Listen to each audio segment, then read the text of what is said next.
estudante de engenharia civil e técnico em edificações, engajado em entidades estudantis que agregam valor e compõem o Mateus, que sonha mudar a realidade das residências das comunidades de baixa renda. Ele é o fundador do Moradigna. Com vocês, Mateus Cardoso. Foi difícil trazer esse menino para cá, vocês não têm ideia!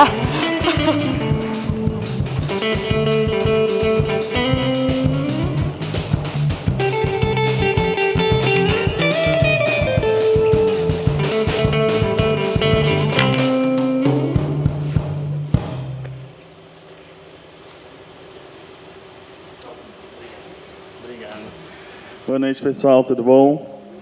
Eu imagino que tem que falar de microfone porque está filmando, né? Porque eu não gosto. E dá para ouvir?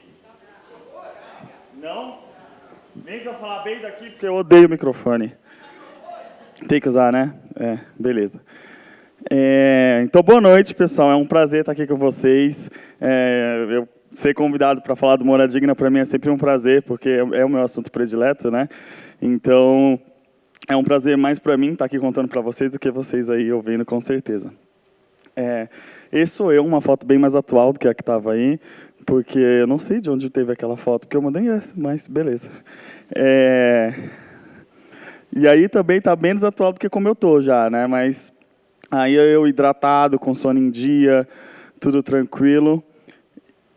E tá. O pessoal me apresenta, né? Fala, Mateus, técnico de edificações, graduado em engenharia. Por favor, pessoal, esse é um título que foi muito difícil conquistar, então, estudante nunca mais. E eu sou eu tenho uma pós-graduação em negócios sociais e agora estou fazendo um mestrado em políticas públicas para habitação. E é muito importante para mim, porque o meu grande sonho é transformar o Moradigna numa política pública para que a gente tenha isso no Brasil todo, né? Mas o currículo que eu gosto mesmo é esse aqui. Eu sou técnico em edificações, isso é muito importante para mim. Eu sei quase todas as coreografias do El Chan, o que é muito importante sobre mim também. E eu sou pai da Isabela, que é uma menininha de 1 ano e 6 meses, que é o amor da minha vida. E coleciono Moleskine, que é um caderninho especial que a gente tem aí. E agora, contando um pouco da minha história, um pouco da história do Moradigna, o Moradigna surgiu devido a uma realidade que eu enfrentei, uma realidade que eu enfrentei grande parte da minha vida. Eu tenho 22 anos, morei no Jardim Pantanal durante 20 anos. E o Jardim Pantanal é essa região aqui que vocês estão vendo. A maioria de vocês são daqui de São Paulo? O Jardim Pantanal fica no extremo da zona leste de São Paulo. Quando você acha que acabou São Paulo, você vira a esquina, tem o Jardim Pantanal lá. E é uma comunidade carente, é uma comunidade periférica, como todas as comunidades que a gente conhece de periferia. Porém, o Jardim Pantanal ele tem uma especificidade. A especificidade do Jardim Pantanal é que fica às margens do rio Tietê. Então, como fica às margens do rio Tietê, a gente sempre sofreu, hoje não é tão mais recorrente, mas uma grande problemática sempre foi a questão das enchentes. A gente passava os meses de janeiro, fevereiro, março, sempre debaixo d'água. Então, era uma coisa muito recorrente e um problema que não tinha uma solução, né? E foi, então, durante uma dessas enchentes, quando eu tinha 7 anos de idade, eu tenho um irmão mais novo, a gente tem 1 ano de diferença. Foi durante uma dessas enchentes que eu lembro da minha mãe, ela tendo que salvar as coisas, colocando as coisas... Aqui, pobre fala que não tem nada, mas quando vem a enchente fala que perdeu tudo, mas isso é bem real. E foi isso que aconteceu com a gente. Eu lembro dela pegando eu e meu irmão, colocando a gente num lugar mais alto, e ela olhou para mim e falou que não queria estar passando por aquilo. Ela me pediu desculpa por estar passando por aquela situação. Como se ela tivesse controle, como se ela tivesse culpa realmente do que estava acontecendo. Eu tinha 7 anos e eu não consigo me esquecer dessa situação. E eu tenho certeza que foi aí que surgiu o Moradigna. Não como empresa, CNPJ, mas com certeza foi aí que começou a ser construída uma vontade de se fazer alguma coisa. E foi por isso que, quando eu entrei na faculdade, quando eu comecei a pesquisar, eu vi que não era só uma realidade minha, da minha mãe, da dona Alice, dos moradores do meu bairro. É uma realidade de 40 milhões de brasileiros. Isso é muita gente. Isso é 1/5 da nossa população. Isso quer dizer que 1 a cada 5 pessoas do nosso país mora numa residência insalubre. Mora numa residência com mofo, numa residência sem ventilação, sem iluminação. Enfim, é uma mega problemática, e é uma mega problemática negligenciada ainda, né, infelizmente. Porque o que acontece, né? se uma criança tem algum problema de pneumonia, se aquela criança vai no hospital, é tratada pelos melhores médicos, tem acesso aos melhores remédios, mas ela mora numa residência insalubre, aquele quadro de pneumonia vai continuar existindo. E se, infelizmente, aquela criança vira óbito por causa dessa doença, ela acaba caindo na conta da saúde. E não que o nosso país esteja nota 10 na área da saúde, não seja um problema a ser resolvido. Mas o problema da habitação continua sendo negligenciado. Se aquela criança morasse num quarto, dormisse num berço que não seja encostado numa parede com umidade, provavelmente aquele quadro seria resolvido muito mais simplesmente. Então, pensando nisso, em toda essa problemática, né, por que as casas são insalubres? Né? As casas são insalubres nas comunidades porque o pessoal não tem conhecimento de como realizar a reforma. É tudo muito feito no puxadinho, tudo muito feito no vamos lá, dá para fazer, mas as pessoas não sabem como faz a reforma, não sabem o que tem que comprar para a reforma. As coisas são compradas no olhômetro, né? O pedreiro vai lá e fala, aqui eu acho que vão tantos sacos de cimento. Aquilo nunca vai ser exato, ou vai sobrar ou vai faltar. Se sobrar, é desperdício, e se faltar, tem que comprar mais, tem mais gasto. Além de tudo, geralmente a mão de obra tem que se pagar à vista, né? Então tem um desembolso muito alto ali. A problemática da reforma envolve diversos aspectos. Então, vai desde as gambiarras, das reformas infinitas, até a falta de dinheiro para finalizar a reforma. Né? Muitas vezes as famílias compram um material, aí só vão ter o dinheiro da mão de obra no mês seguinte. Aí, nesse meio tempo, chove, perde areia, endurece cimento, aí começa todo esse ciclo infinito novamente. E foi por isso que a gente criou o Moradia Digna. O Moradia Digna é um negócio social. Eu tirei o slide do que é um negócio social, porque eu sabia que o Túlio ia estar aqui antes, então vocês já sabem o que é um negócio social. A gente é um negócio social do modelo IONOS, então que reinveste 100% de seus lucros. E a gente criou um serviço que se chama Reforma Express. Como que funciona esse serviço? É um serviço em formato de combo, está incluso material, mão de obra, planejamento, gestão e o principal, a gente parcela em até 12 vezes sem juros. É isso que dá acesso a essas famílias a esse serviço. Então a gente faz uma reforma rápida que transforma o ambiente, tira as insalubridades e faz com que e ajuda a família a pagar isso de uma maneira mais branda, de uma maneira que caiba no bolso dela, em 12 vezes sem juros. Eu trago algumas fotos de antes e depois, porque quando a gente fala de reforma, quando a gente traz essa problemática, o pessoal costuma pensar muito em coisas que exijam um projeto, ou que exijam uma complexidade muito grande. Eu estou falando de reformas simples, eu estou falando de azulejo em banheiro, eu estou falando de vaso sanitário, eu estou falando de pia, eu estou falando de janela, eu estou falando de parede sem revestimento. Então, são pequenas reformas no final do dia, são pequenas intervenções, porém que têm um mega impacto na saúde e na vida dessas famílias.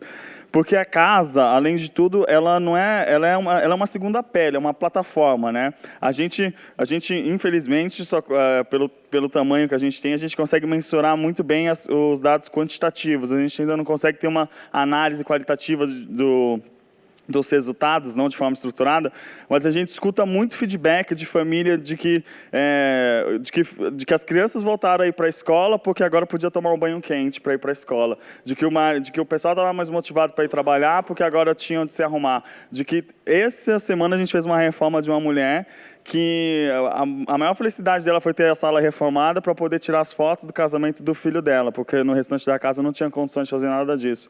Então, são pequenas... A casa é uma plataforma, e geralmente a gente, como não passa por essa realidade, não consegue enxergar desse modo. Como é importante para a gente em diversos outros aspectos, além do principal, né, de saúde. E como que funciona o Moradia Digna? Né? Nós praticamente funcionamos através de 3 stakeholders, é assim que a gente constrói. Fornecedores, a gente tem parceria com os principais fornecedores de material de construção, então a gente tem parceria com a Votorantim, com a Schneider, com a Vedacity, com a Coral. São todas empresas parceiras que, pelo impacto que o Moradia Digna causa na sociedade, oferecem condições diferenciadas para a gente na hora da negociação do preço.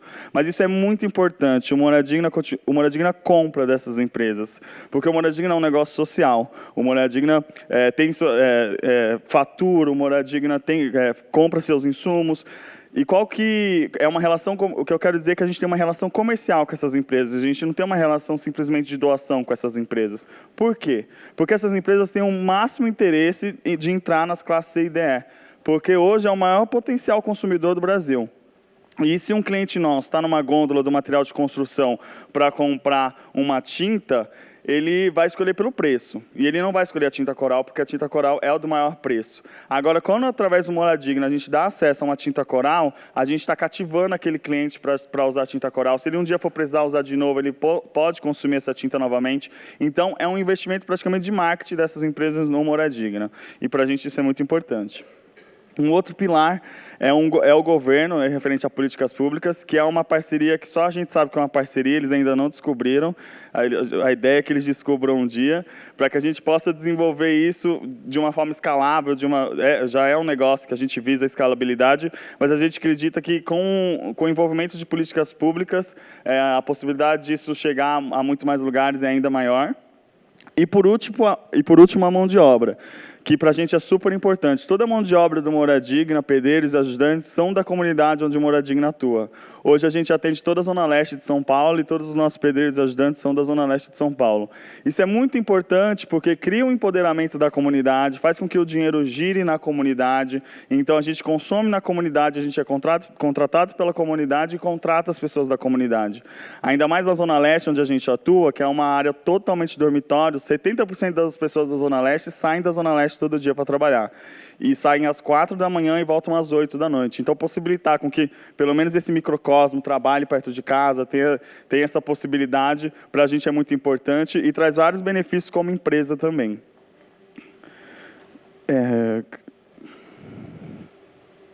Para onde que eu aponto?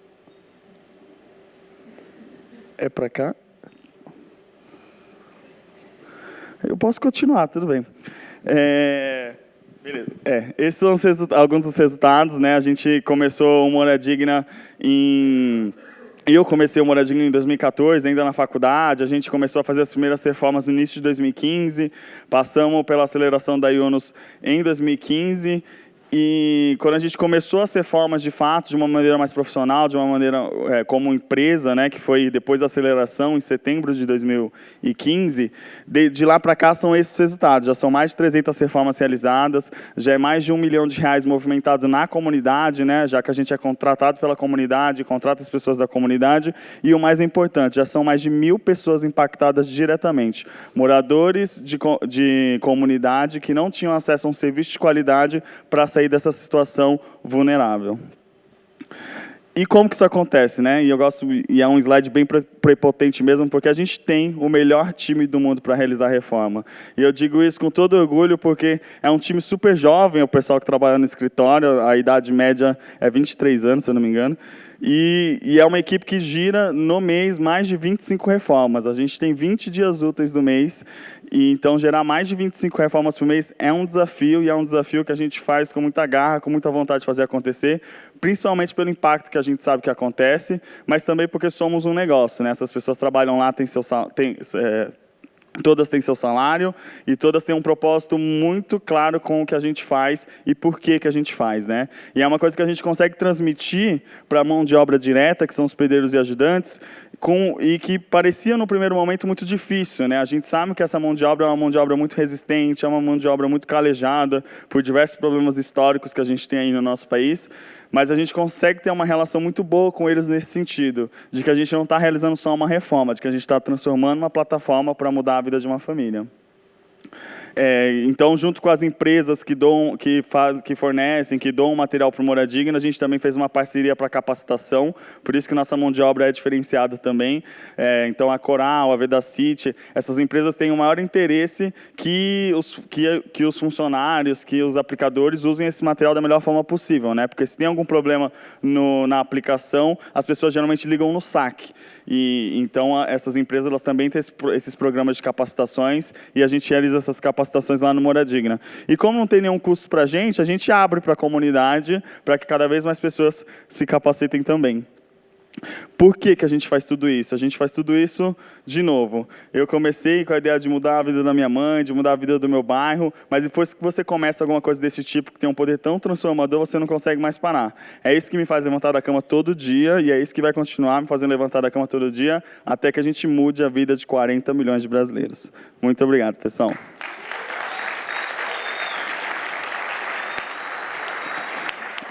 E aí, só para fechar, eu tenho um convite que muito relacionado ao tema aqui, dia 22, E já mudou, por isso que tem um ponto de interrogação ali, eu vou falar a nova data para vocês, é 29, e dia 29 a gente vai fazer um mutirão lá no bairro onde a gente atua. E qual que é a ideia desse mutirão? Eu não acredito em nenhum mutirão que vem de fora fazer alguma transformação naquela comunidade, sem ouvir o que aquela comunidade está falando, sem ouvir o que aquela comunidade está precisando. Isso parece que não acontece porque a gente está aqui nesse microcosmo, mas isso acontece muito. Mas tomando essa preocupação do que a comunidade está precisando, a gente vai fazer um mutirão lá numa ONG que está precisando de uma reforma numa quadra, e a gente vai fazer isso com voluntários, para pintar, vai ter alguns workshops para crianças. E eu queria deixar o convite para vocês, porque que cidade sustentável que a gente quer deixar para quem habita, né? Acho que isso é muito importante, ainda mais na temática que a gente está tratando aqui, de saber qual interferência está sendo causada naquele espaço, por que está sendo causada naquele espaço e como vai ser causada naquele espaço, né? Quando trouxeram a proposta para a gente fazer esse evento, que era um evento que eu tinha muita resistência, foi as perguntas que nos guiaram. Por quê, como e quem, né? O porquê para a gente está muito claro lá, no dia do evento quem for vai ficar sabendo, e o quem a gente resolveu abrir para toda a sociedade, porque a gente sabe que, por mais que a gente talvez viva o nosso microcosmo, no nosso caminho de casa, trabalho, eu acredito muito no efeito borboleta, de que pequenas coisas que são feitas em diversos lugares podem impactar no nosso dia a dia e que tudo que a gente faz pode impactar no dia a dia de outras pessoas. Então, vocês estão todos convidados, como eu falei, vai mudar, já mudou, quer dizer, por isso que tinha um ponto de interrogação, é dia 29, e quem quiser mais informação, só me ligar ou curtir o Facebook do Moradigna, no Instagram, ou me mandar um e-mail. Agora sim, muito obrigado, pessoal. Vamos compartilhar nas nossas redes, né, das redes do ano, com certeza.